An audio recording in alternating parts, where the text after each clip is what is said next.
செம்பாக்கத்தில் பாலஸ்தீனம் ரஃபா அகதிகள் முகாம் மீது தாக்குதல் நடத்தி அப்பாவி பொதுமக்களை கொன்று குவித்து வரும் இஸ்ரேலை கண்டித்து தமிழ்நாடு முஸ்லிம் முன்னேற்றக் கழகம் சார்பில் கண்டன ஆர்ப்பாட்டம் நடைபெற்றது. செங்கல்பட்டு வடக்கு மாவட்டம் தாம்பரம் அடுத்த செம்பாக்கத்தில் பாலஸ்தீனம் ரஃபா அகதிகள் முகாம் மீது தாக்குதல் நடத்தி அப்பாவி பொதுமக்களை கொன்று குவித்து வரும் இஸ்ரேலை கண்டித்து தமிழ்நாடு முஸ்லிம் முன்னேற்றக் கழகம் சார்பில் வடக்கு மாவட்ட தலைவர் சாகிர் ஹுசேன் தலைமையில் நடைபெற்றது.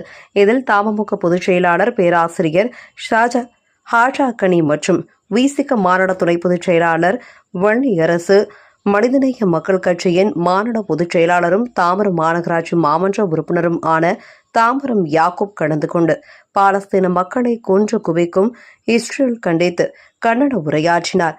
இதில் மாவட்ட பகுதி நிர்வாகிகள், தமுமுக மாவட்ட செயலாளர் பாரூக் அகமது, தமுமுக பகுதி செயலாளர் முகமது இம்தியாஸ் உட்பட தமுமுக மாமக நிர்வாகிகள் ஏராளமானோர் கலந்து கொண்டனர்.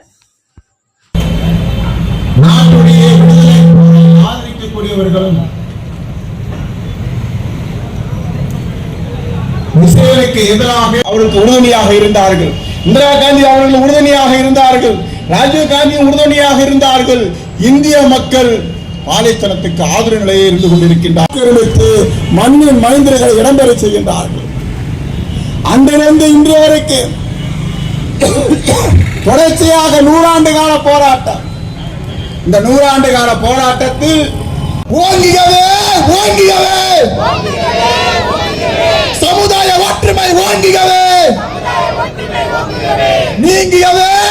1984ஆம் ஆண்டு யாசர் அரஃபாத் அவர்களுக்கு கொடுத்த வரவேற்பு உரை, தி ஃபேமஸ் இந்தியன் ஸ்பீச்சஸ் என்று சொல்லக்கூடிய,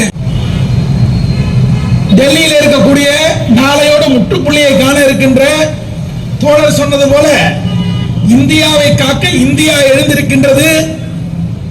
பயங்கர பாசிஸ்டுகள் இன்றைக்கு மாணவர்கள்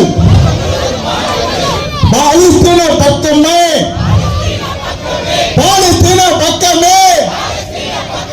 போராட்டம் வெல்லட்டும்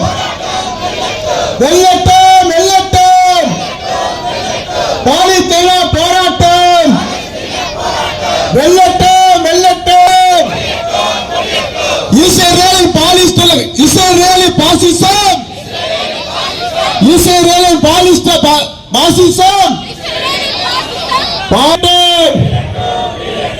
இந்தியாவின்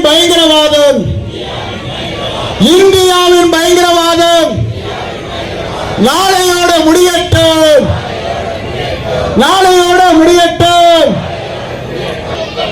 காந்தி தேசம் உங்கள்